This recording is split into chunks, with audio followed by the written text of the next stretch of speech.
Call this special meeting of the Board of Directors of the Joshua Basin Water District to order. Today is Wednesday, June 17th, 2026, and the time is 5 p.m. All rise for the Pledge of Allegiance to the greatest flag on the planet. I pledge allegiance to the flag of the United States of America and to the republic for which it stands, one nation, under God, indivisible, with liberty and justice for all. General Manager Johnson, please conduct the roll call and confirm a quorum. Yes. Director. Present. Director Pick. Here. Here. Here. Board members, you had an opportunity to review the agenda before the meeting. Are there any changes requested to the agenda? Do I hear a motion to approve the agenda? So moved. I'll second. All in favor, say aye. Aye. The agenda is approved as is.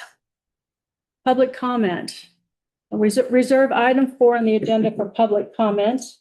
We have this time set aside for public comment on any district-related matter, whether appearing on the agenda or not. We welcome public comment. It appears that we have one person joining our meeting today that might be a member of the public. And if you are attending online and you have something to say, you can use the raise hand option and the Zoom toolbar to comment and be recognized.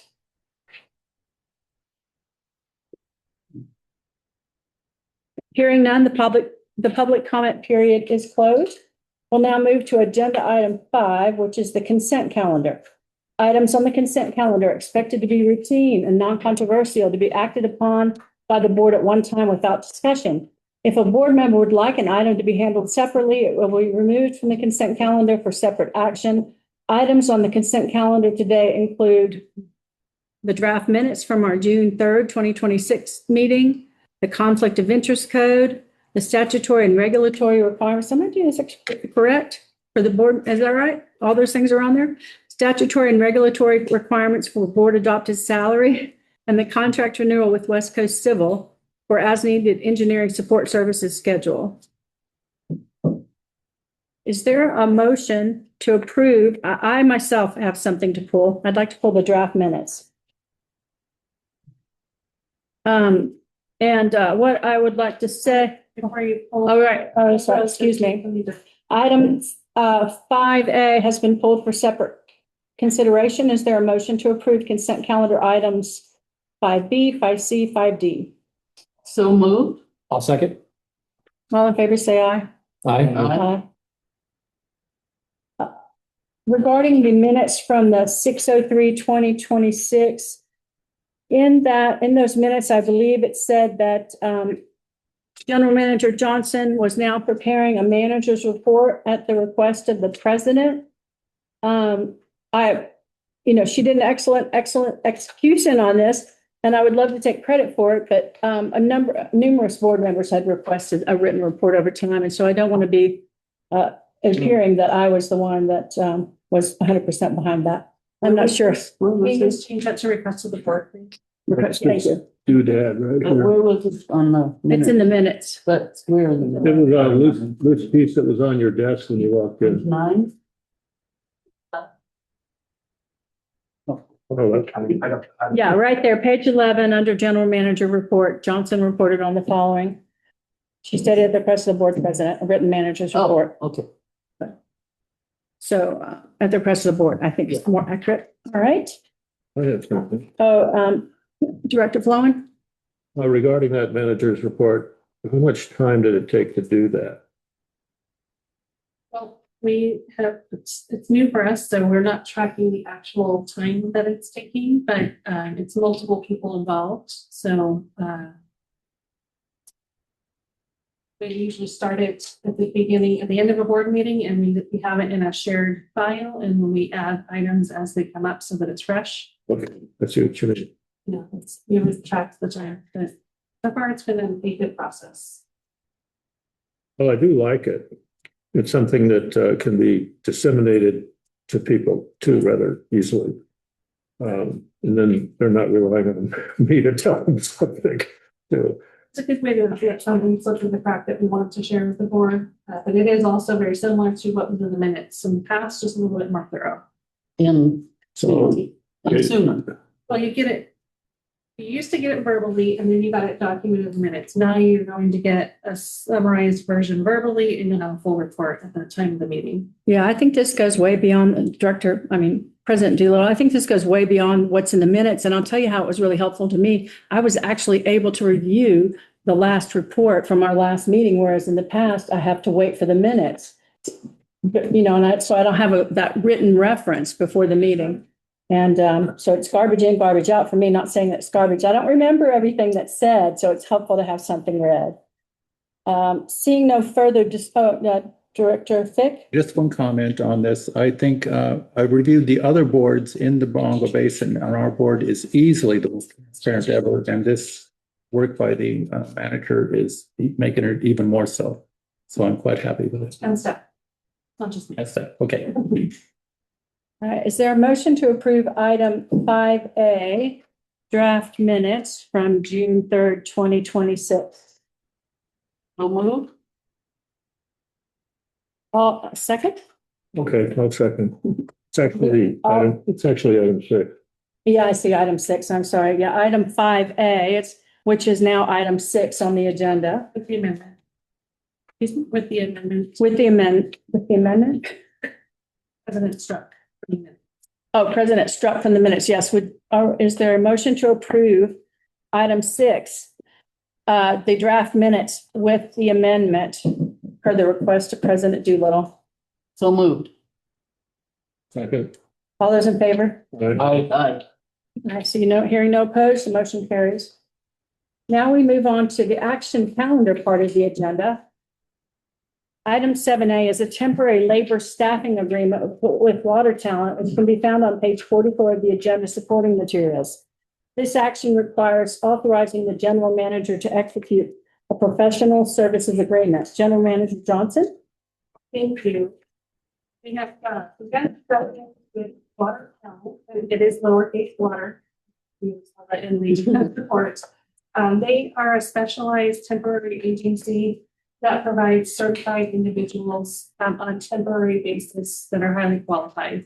It's pretty rare. There are plenty of temp agencies out there, but not many that do the work that they do.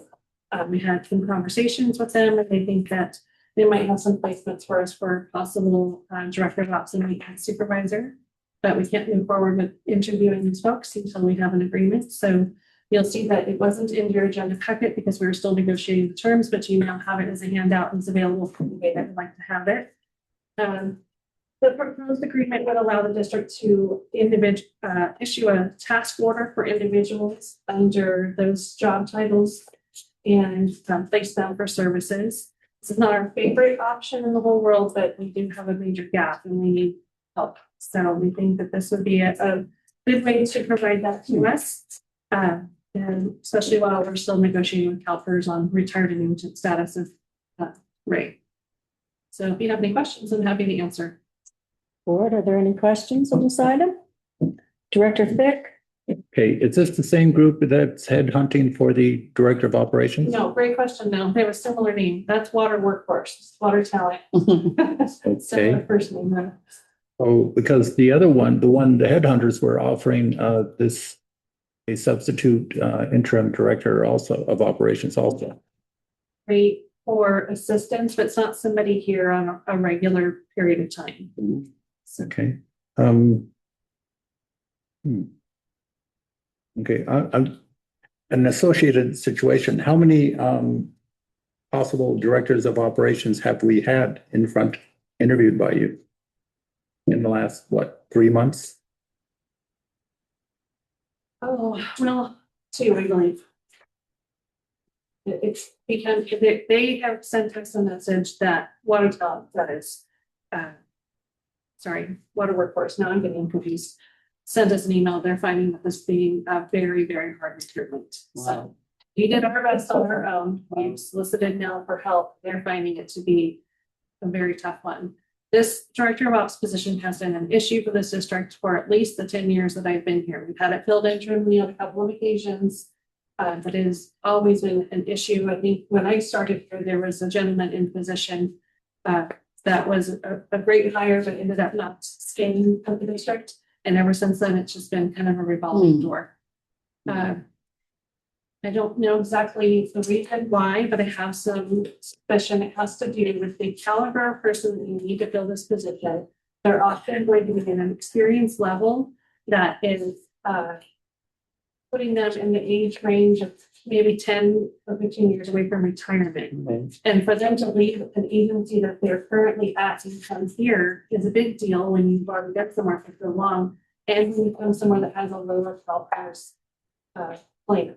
So it's not incentivizing for folks at this time. I think that will change in 10 years. And the reason why is because all of the classic members are going to age out and they're going to retire.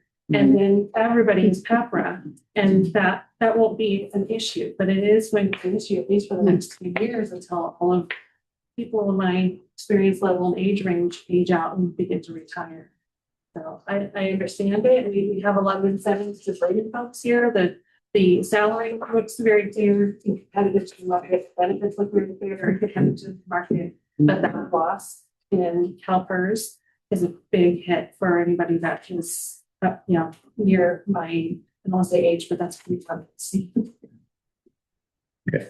And you say that Ray might be coming back, but you're working on that.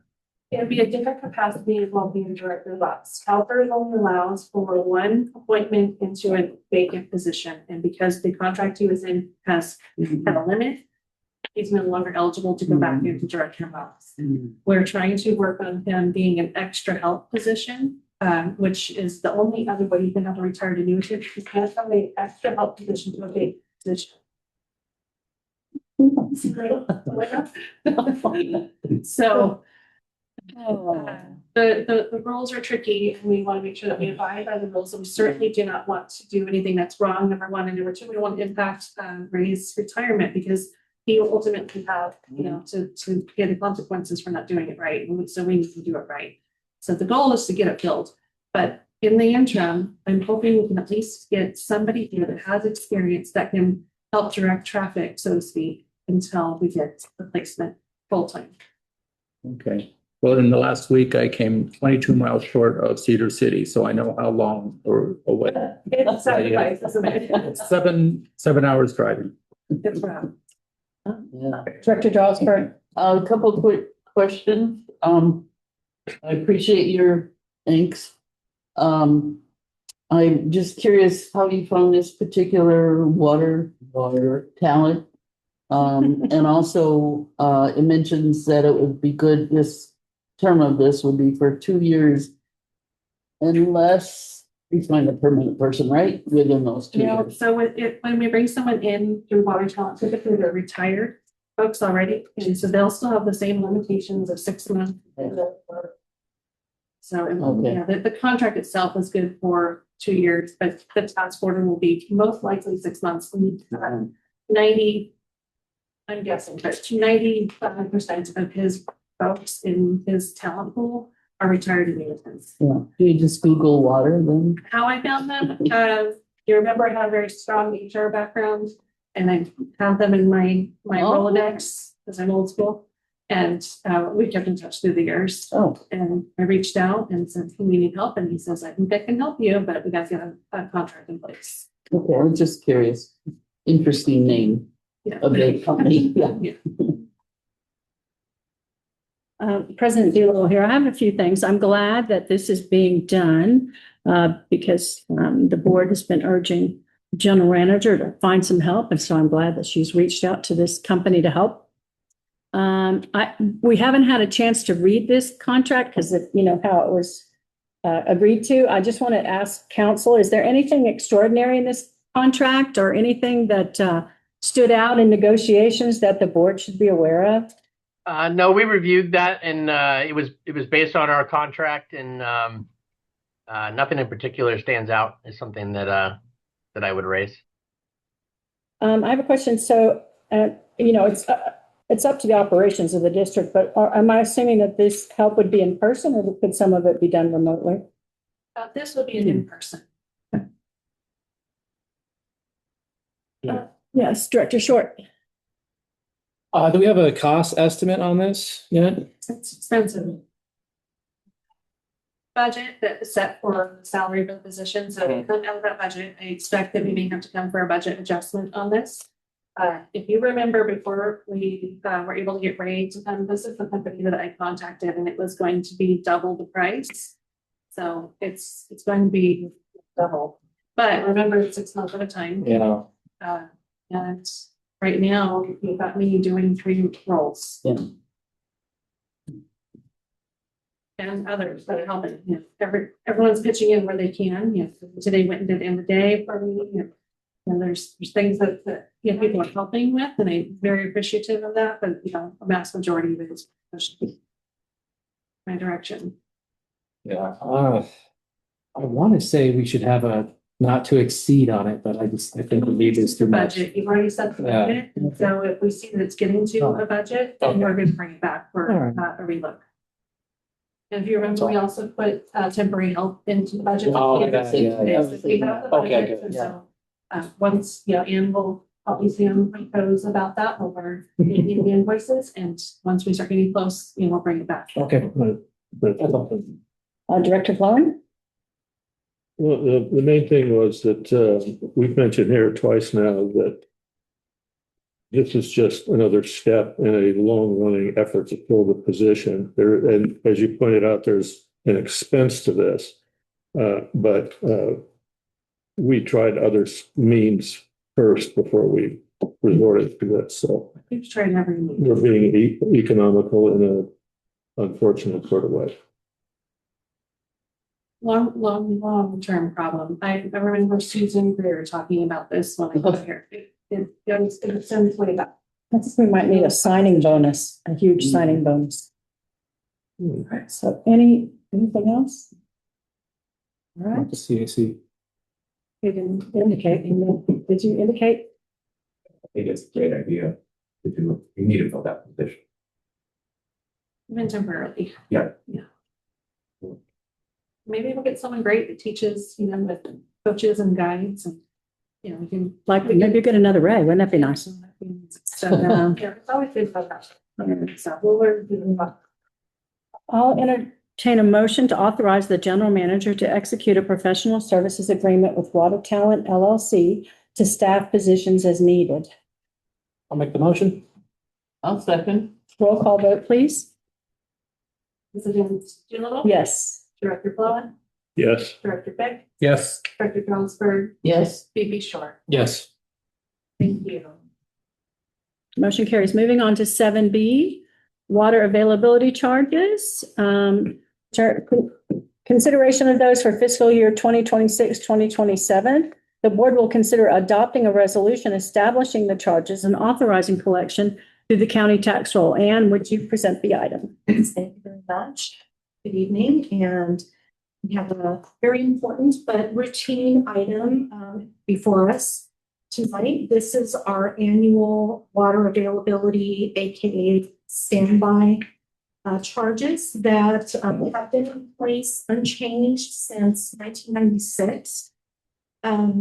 These are, well, historically, the district has held a public hearing under prior legal advice. Current legal advice concluded that we did not need to do the public hearing without any changes being made.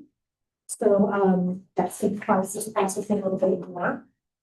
In your staff report, you will see, or sorry, in your board, budget board packet, excuse me, you will see the annual standby report. And I've also included a URL and a QR code for the full report, because what is included in this packet is abbreviated from hundreds of pages. It lists all of the parcels in the district, 11,579 parcels. And so you can find that on our website. A little bit of information about water availability charges, what they are. They are levied on an annual basis on all non-exempt parcels within the district, regardless of whether there is water service to the parcel. However, that status does play a part in the calculation. As detailed in the annual report, all properties within the district receive a general benefit by virtue of the existence of the district and its sole power to purchase, extract, and sell water within its boundaries.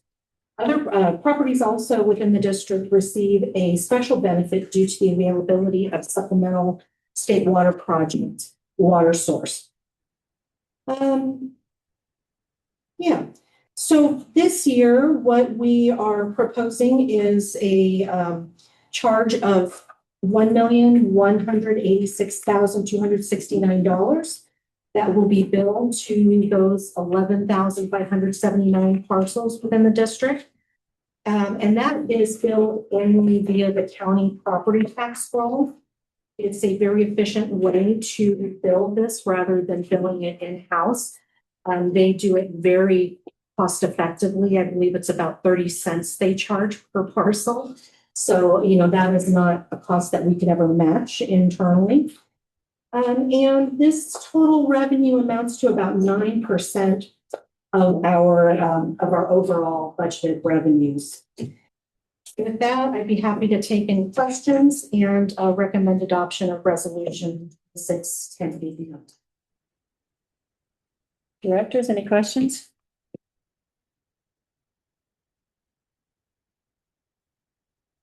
No. I have questions. Do you have questions? Yeah. Director Fong? Every year that we do this, I have these traditional things that I say. And what it is in the first place, I was very pleased to see that the cost of the purchased water from the Mojave Water Agency is included in that. I never knew that. And that's a big deal because instead of 5,700 of our ratepayers paying for it, it's being paid for by 11,579 people. So that really spreads the cost out. And also it's logical that we do that, if you think about it.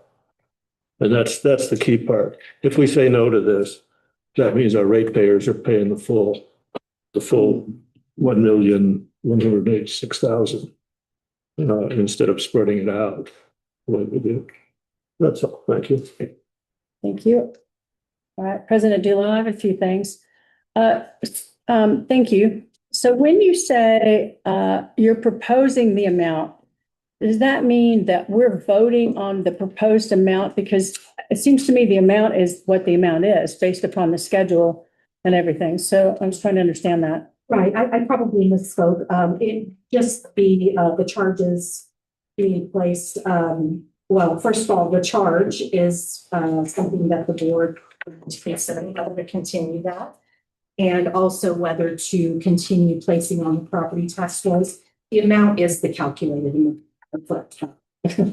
Okay, so and could you just explain a little bit more, just in layman's terms, the special benefit of state water project that as a water source? So the parcels in this district benefit from the fact that we exist. So I know that's the general benefit. That sounds kind of generic, but the fact that there is a water system here to which they could connect if they choose to. Some have already chosen to connect, some haven't. So that is their general benefit, and their special benefit is primarily the fact that we're importing water for recharge to recharge the aquifers. So that is the special benefit. Okay.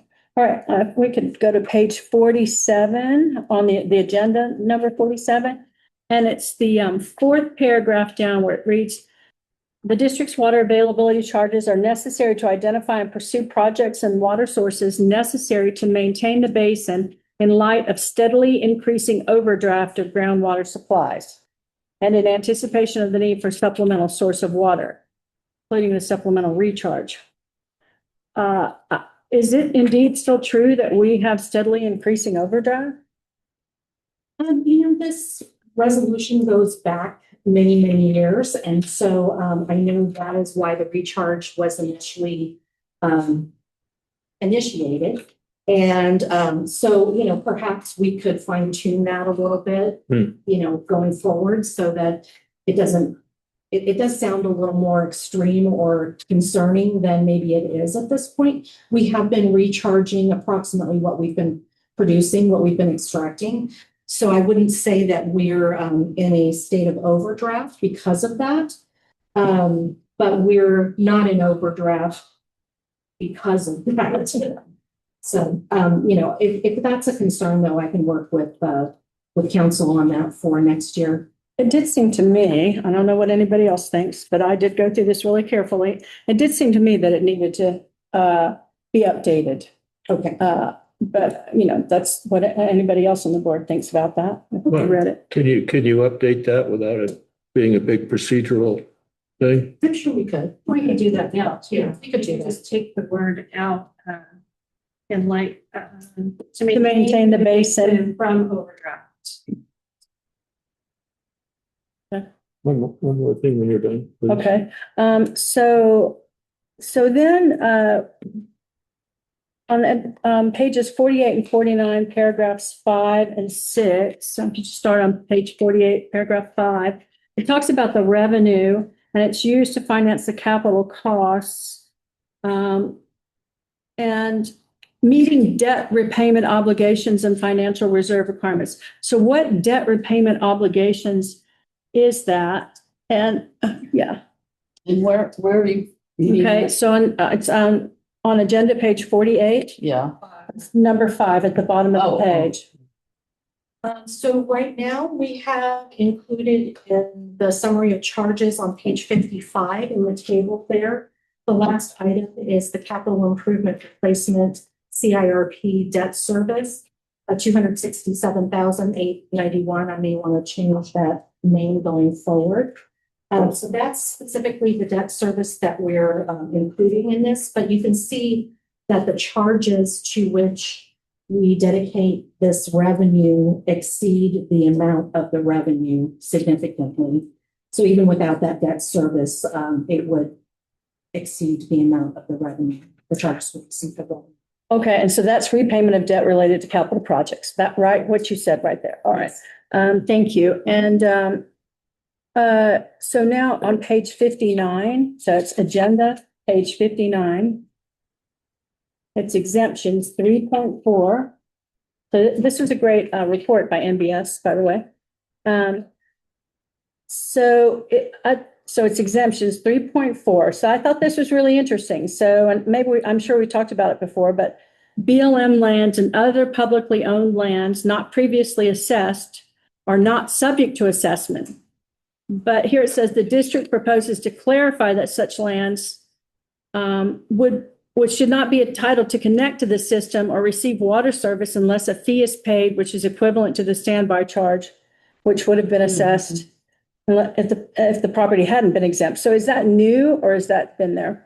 That's been there. The exemptions, it gets a little bit tricky, but it does basically say that if they haven't been paying the standby charges all this time, if they are an entity that was exempt from it, they would have to catch up on paying those standby charges before connecting to the water system if they're not already connected.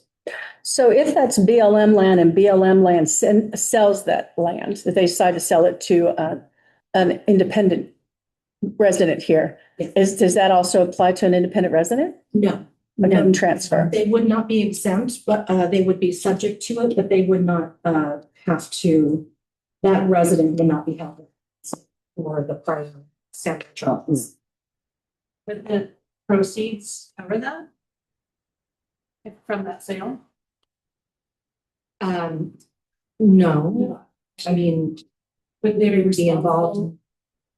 We wouldn't be involved in the transaction, but they would just, once they connect, they would start paying into the standby charges at that point. They wouldn't have to, do the. They wouldn't have to cover that. Right. Interesting. Yeah. So only in the. That's my understanding, but we haven't really had it Has come it ever to happened? fruition. So, yeah, so it's something I could get a little more advice on, but that is my understanding. However, if one of these entities that has been exempt and has had the parcel in their name, for all of this time, they would have to catch that up. Right, if they connect to the water system. I do think in this current political climate, with what's being discussed regarding Bureau of Land Management lands, it wouldn't be a bad idea to look into this as how that would transfer to an individual. Good point. So was there someone else that had, Director Flowen, you had something you said?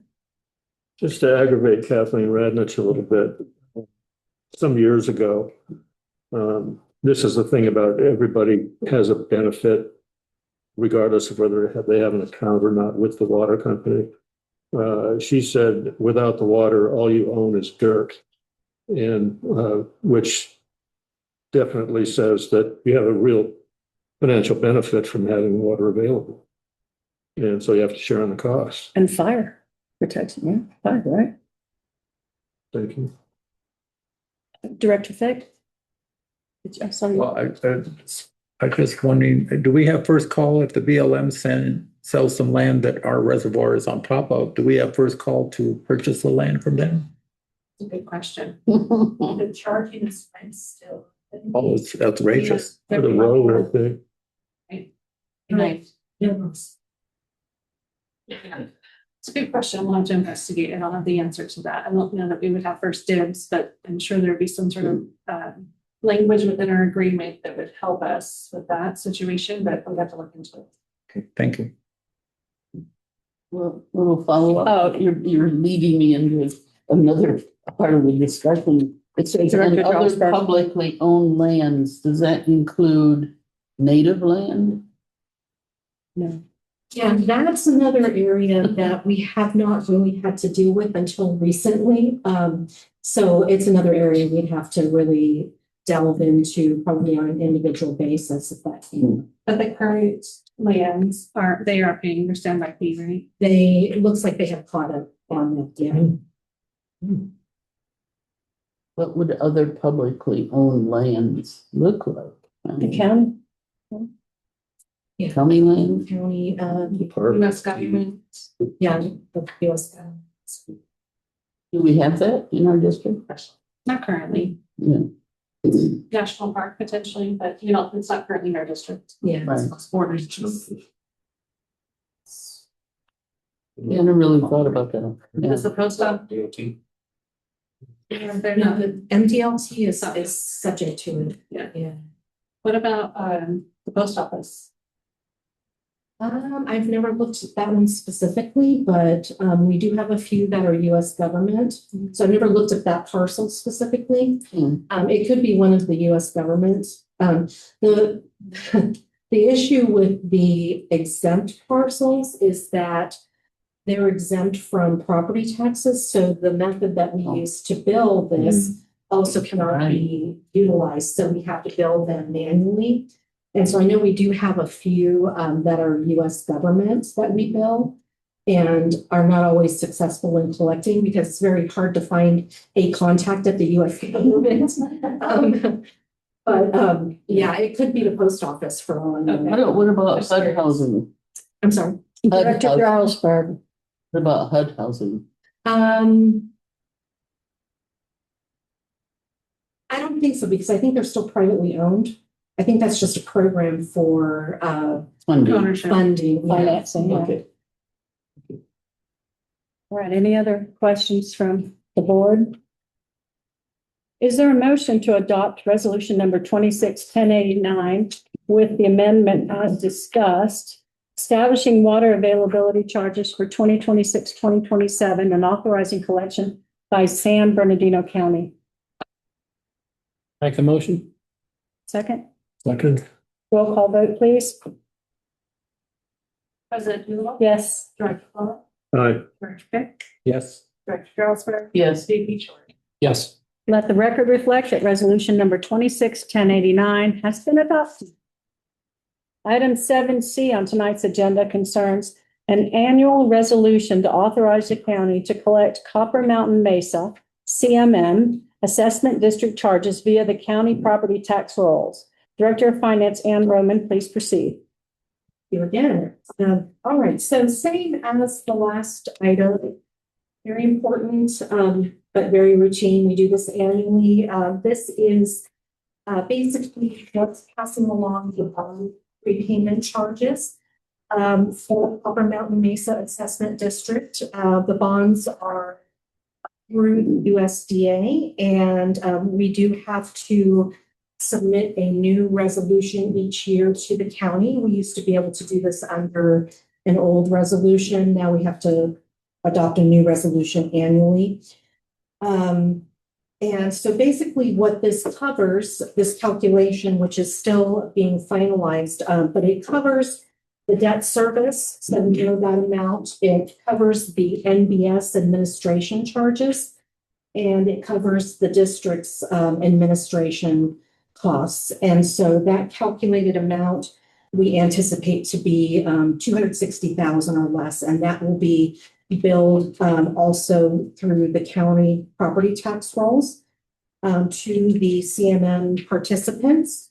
And this is that interesting one where there was some back and forth in the past about the district's status as being contingently liable for that debt.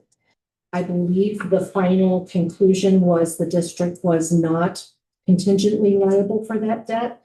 So if for some reason the CMM assessment district participants did not pay in full, or even if we didn't collect this, we would not be held contingently liable. However, that was an inadvertent error in the original contract, was my understanding. So I wouldn't rely on it.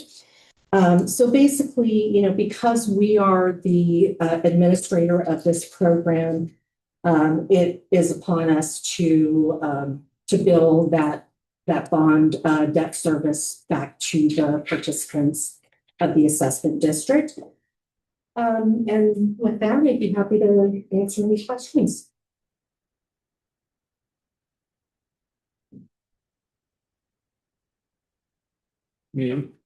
Director Cohen, thank you for adding a question.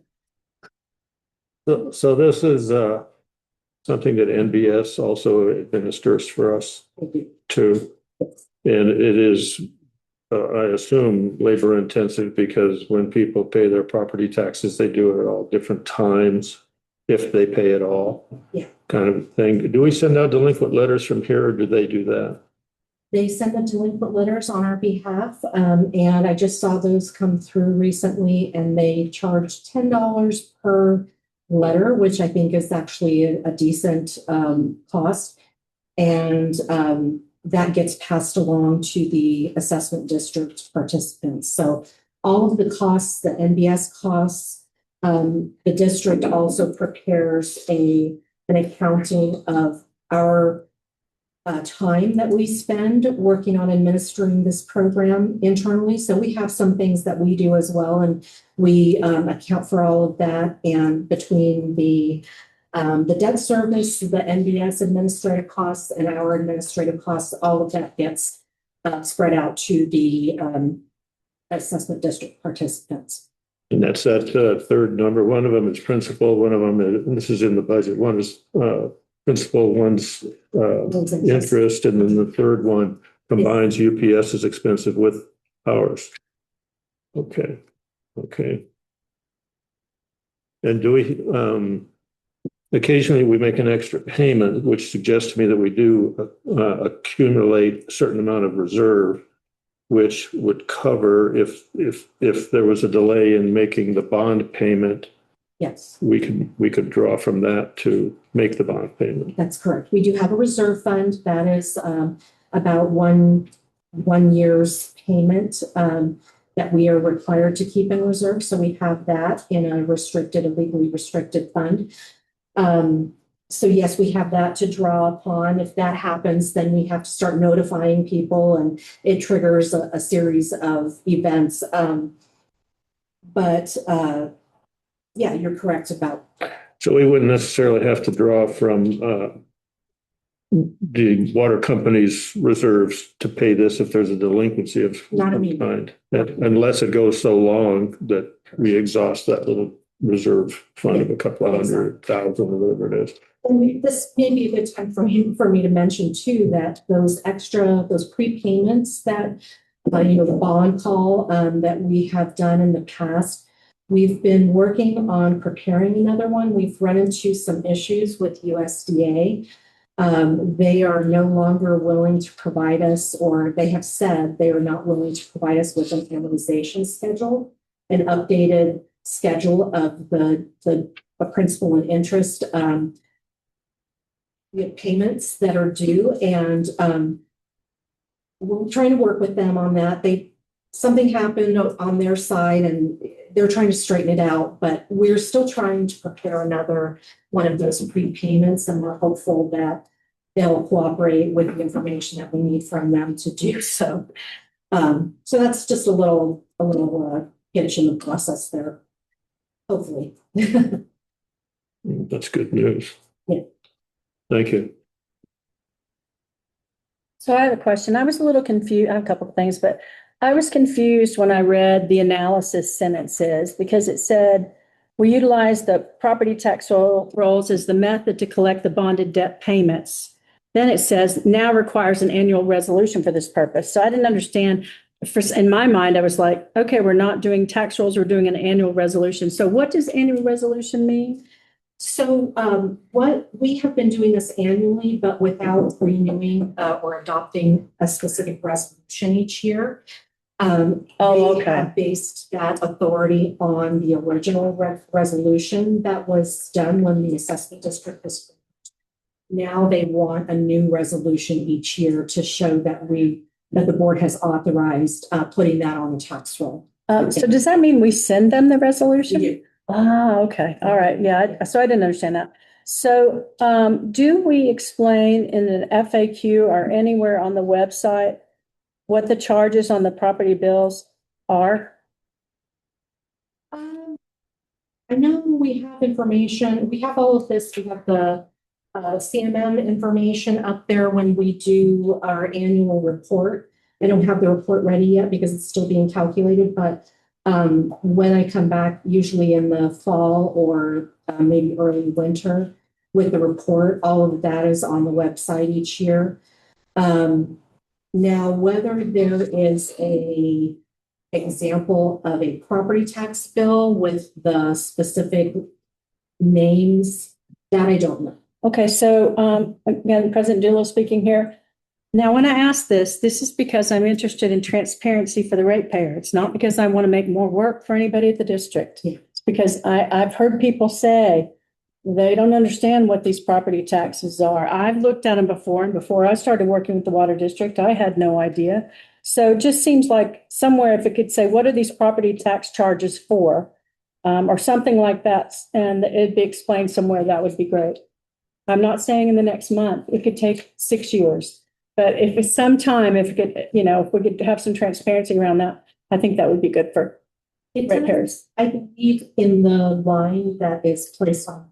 I know. They put the phone number to call if they have any questions. But I think we could put together an example of a bill with those lines, explained. Yeah, go beyond that because people will lose that, you know what I mean? And then they'll come to the website looking for it. All right, so anything else from any board members? Is there a motion to approve resolution 261090 authorizing the county to collect Copper Mountain Mesa CMM assessment district charges via the county property tax rolls?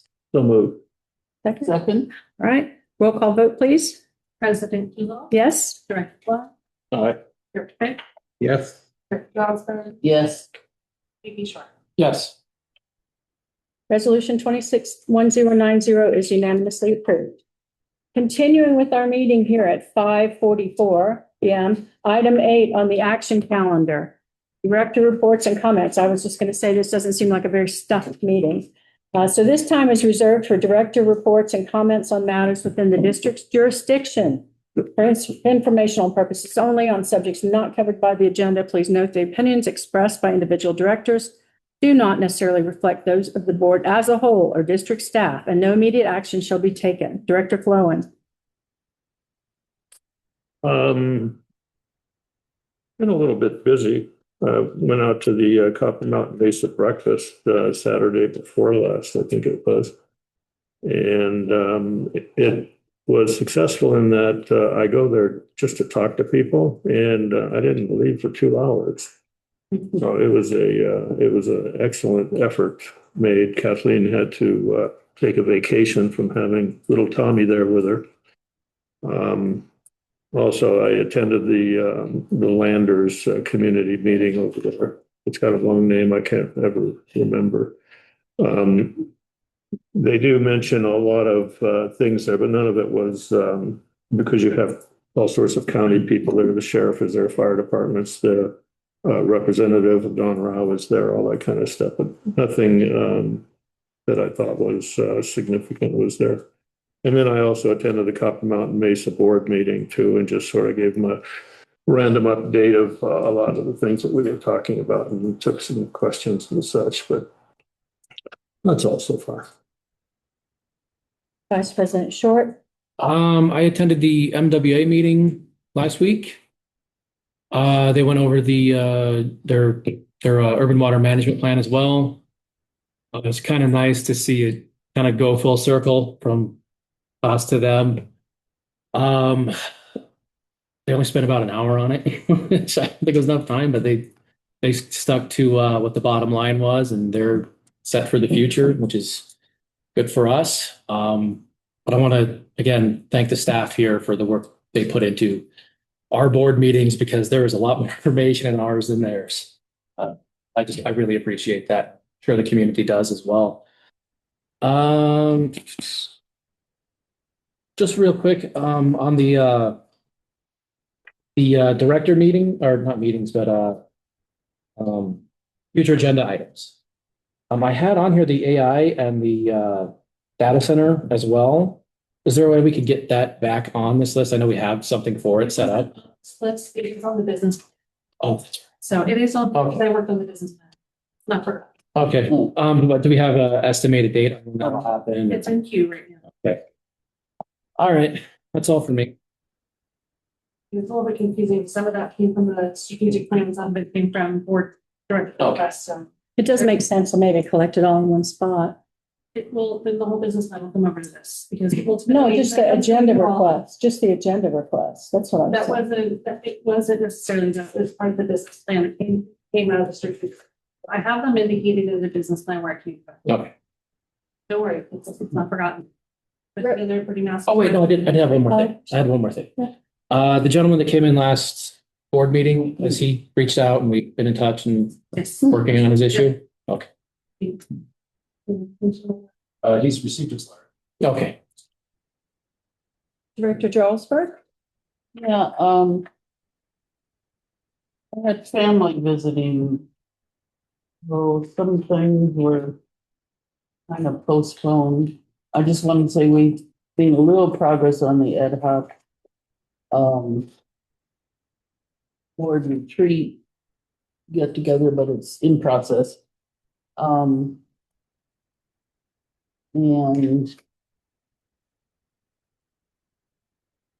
I attended yesterday the Basin-wide Foundation luncheon and was officially elected, so I'm on another board. But it's also a chance to have some visibility of the water district and rub shoulders with other monkey mucks out there. It's worth it, I think. And let's see, I think I was going to go to the Monday dinner meeting, but I wasn't up to it. So I did not go Monday evening. So mostly the things I haven't done. But I did wonder, as a result of the Lovemore Ranch issues around water that put a stopper in their process, whether since that court ruling, whether they had done any contact with the water district.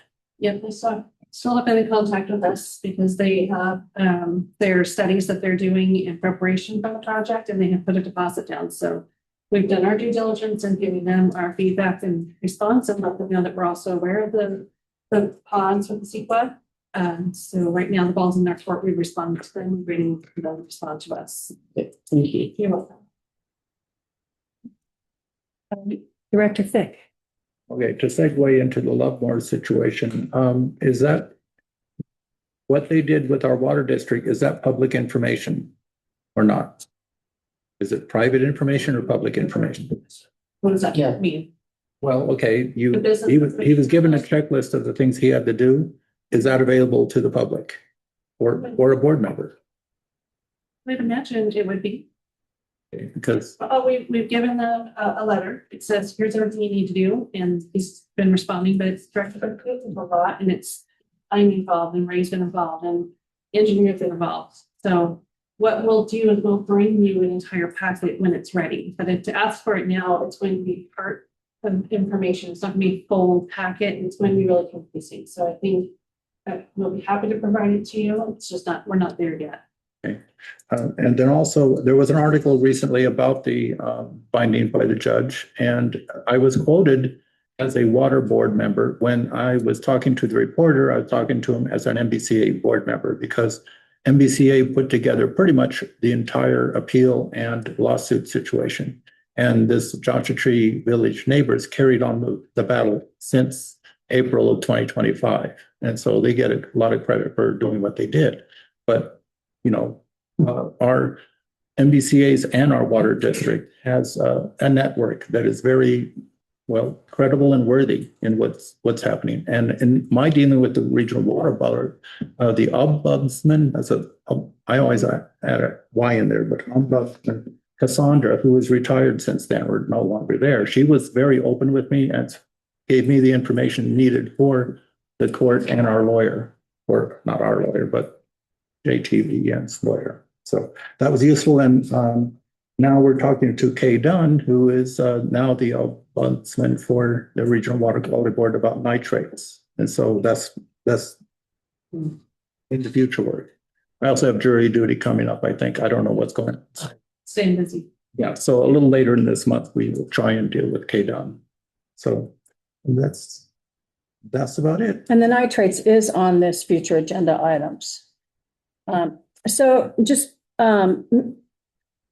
touching on the Lovemore Ranch thing, I signed checks at the beginning of this meeting, and I saw that Kyle McCarty, our engineer, had submitted, I guess it was a bill, and for a sewer study and a wastewater treatment package plan, or whatever, policy review and comment development. So does that mean there's something there as far as the wastewater policy, this treatment policy? So treatment what plan? we're asking them to do is to give us Okay. their information on that. So they paid a deposit, so this is not being charged. The district comes out of the deposit. So No. that's, And so, but then it also says he also reviewed and comment development. What was that?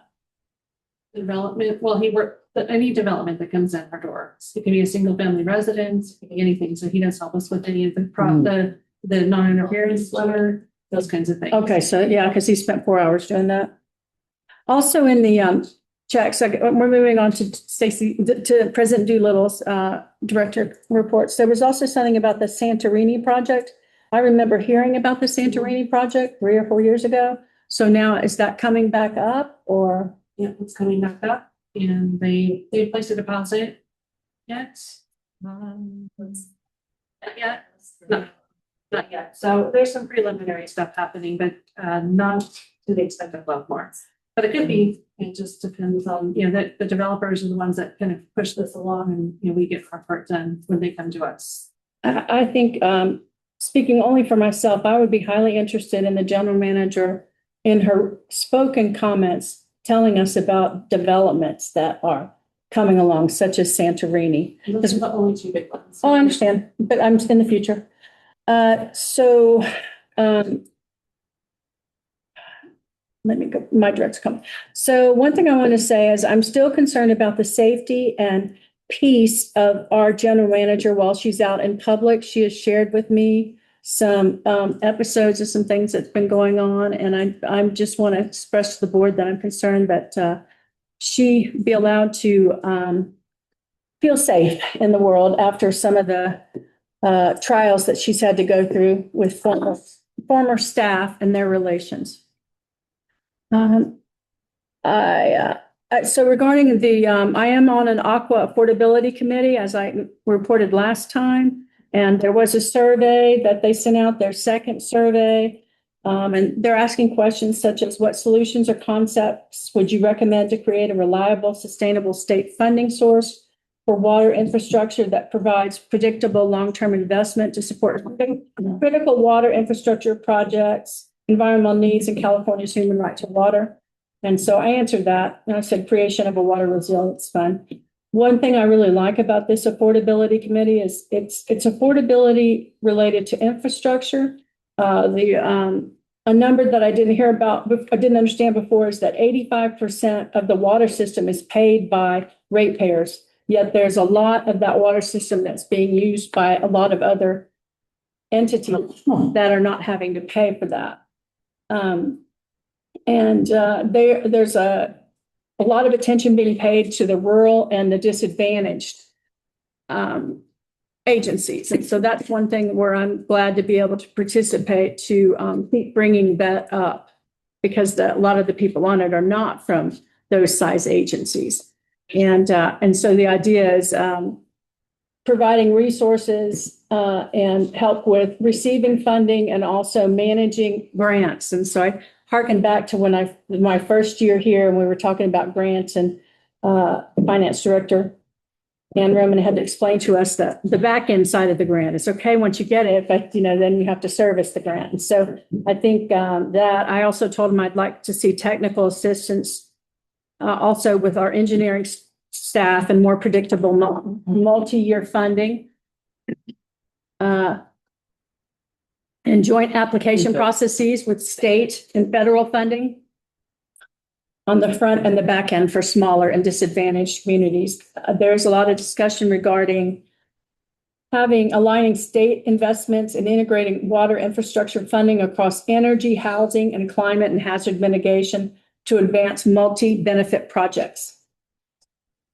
Just letting you know what's happening with that. We meet every 2 weeks. We will be doing that until the fall, when we will be presenting our recommendations to the Aqua Board. And those recommendations are to go to the next administration and the governor regarding water. So making sure it is right there, an important part as they start their administration. So I did see when I was signing checks that, so there's been some training. Has someone gotten their D2? Or are they working towards it? A lot of certifications achieved, so it's been exciting. Yeah, we've had several D2s, a D3. Yeah, quite a few. Okay, yeah, because I saw Tegan, so I was wondering about that. I'm under preparation for the first Water and Growth Standing Committee. Thanks to General Manager Johnson for helping me look at crafting the first meeting agenda, which will largely be housekeeping. That meeting will be the second Tuesday of the month, July 8th at 9 a.m. And I will be sending you some information related to the agenda, because I realize you have to get it together pretty soon.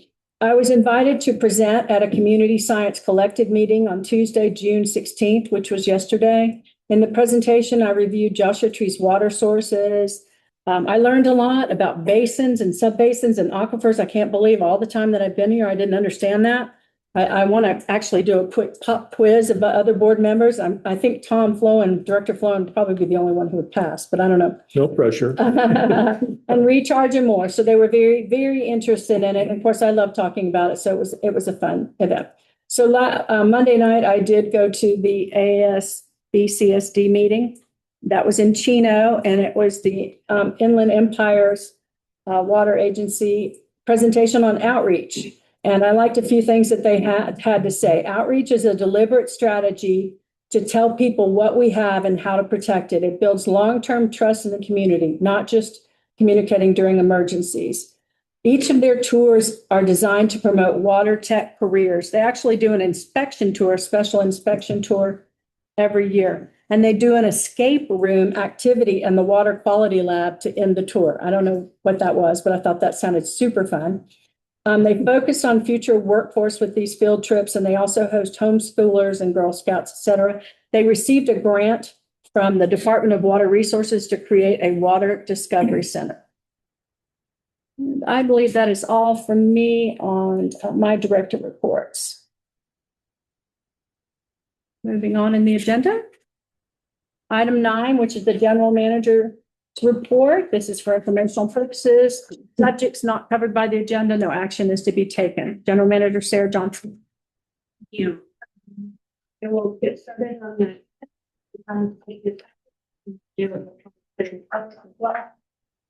I did interviewing technical advisory committees meeting on June 4th. They have presentations, updates on former airport state environmental restoration efforts, booster station, rehabilitation project. I did too, I We were forgot. also there. So we were on Zoom. I'm sorry. That's okay. The information and presentation was informative, but nothing was directly related to the business of our district. I will be at the CSDA General Managers Conference the last week of the month. Haven't been in a couple of years, so I'm excited to get there because that is a place where I learn a lot and don't always have to reinvent the wheel. We have a lot of connections that are made there. Chrome 6 pilot update on June 15th. We met with consultants to review logistics for the Chrome 6 pilot testing for our first 2 well sites. We have confirmed that pilot testing can begin once our prep is complete, and our production team has been very busy getting the sites prepped and putting a backflow devices and holding tanks at those sites because it needs constant pressure. And the well is not running 24/7. So you have to have water there, source going all the time for the pilot study. So if you see that on a future check, that's what those tanks are for. We'll also be testing, as discussed in the business plan and budget preparation period of this year, PFAS samples. You're going to see those on checks as well because they're very, very expensive. But it's still important information that I know that we all would like to have. So we'll be doing that in addition to the Symbian 6 testing from Fibrotech. And then last but not least, from me, on June 15th, our interim director of operations, Ray, has officially completed his contractual assignment with the district and is no longer serving as director of operations. Director of administration, yes. Good evening. We are wrapping up our risk and resilience assessment for RRA, the first part of the required emergency response plan that we're concluding with Jacobs Engineering on. It provided an overall very positive assessment of our risk and resiliency posture, noting that the district rated well above standard compared to more than 30 similar utilities nationwide. I had the opportunity to visit every site within our district. Day 1, we focused on the north side, and day 2, we focused on the south side. So I was able to see firsthand vulnerabilities, the majority of them being very, very minor, still important to acknowledge and help mitigate. Jacobs specifically highlighted the district's strong physical security and security culture, secured facilities, daily closing checklists, cameras and motion detectors at all the sites, and clean, well-maintained facilities. The district was also noted as financially resilient. Very big thanks to Ms. Ann Roman, Director of Finance, for her professionalism. When we got off the call, our consultant said, "She is incredible." And I agree. So I should try to edit that. Our primary vulnerability identified is seismic risk, particularly related to the older tanks and incomplete seismic valve coverage. I was asked, "What keeps you up at night?" To which I replied, "Earthquakes." That's my nightmares, to be woken up by a phone call or by shaking. I'm always shook as it is, but we'll be researching how best to safeguard our assets and keep our water safe. Some additional minor recommendations: standardizing security signage. Some of ours are a little sunburnt and sun warped throughout the district, so we want to get those updated so that they're clear and we can keep the social media influencers away from our reservoirs. So we've already begun brainstorming ways to improve the signage and ensure the security of our sites. The draft RRA is expected next Monday. And we'll have a final meeting with them on Tuesday, the 23rd, and the certification to the EPA was required by June 30th, which we'll have done in plenty of time. And once again, that's a self-certification, which from the get-go, we were all in agreement that we weren't going to self-certify that we had the risk and resilience assessment done until it was done. So that will be happening. Lastly, I would like to thank and commend Mr. Kenny Ware, our production supervisor, for all his professionalism. He was our tour guide for 2 days. We didn't track how many miles we drove, but it was a lot. So working with Jacobs has been a great experience once again, and we're looking forward to certifying we complete the RRA. And I'd like to thank the district for this process. It's been pretty comprehensive. We've learned a lot, and I got to be in several of the meetings. And one of the things I really did want to note is that they pointed out we have a culture of safety. I know that that is not everywhere. Oh. And that we do. So that makes me happy that, I want our employees at the end of the day to go home, safe and, know that they have an environment that if something isn't safe, that we can fix it to make it so. Thank you for your work on it. Yeah. Yeah, so the district applied for and was approved for the supplemental earthquake insurance that we brought to the board back in April. However, during the completion of the binding process, so as we went through the process a little bit further, we learned that the original quote had included optional terrorism coverage, which significantly increased the quoted premium. And so the final policy was issued without terrorism coverage, which was not something that we originally requested. And that resulted in an annual savings of approximately $40,000. So, and we are now covered with not just the parametric earthquake insurance, but also this independent, separate supplemental earthquake coverage. And just as a reminder, 4th of July, early 4th of July, and our next board meeting is going to be on July 15th. The end of the management report. Next is item number 10, agenda items requested by the board. Under the JBWD Agenda Process Article 7 in our admin code, any director may call or correspond with the GM and request any item to be placed on the agenda as long as it's in writing and submitted no later than 5 p.m. on the 9th day prior to the next meeting day. Directors may also request agenda items here during our board meeting, which will be recorded on the future agenda items list located on the first page of the agenda. No action will be taken today on requested items. Directors? We will now continue with our meeting in a closed session to confer with legal counsel regarding existing litigation. The name of the case, City of Indio versus Eric Oppenheimer, Fresno County Superior Court, case number 24-CE-CG-04779.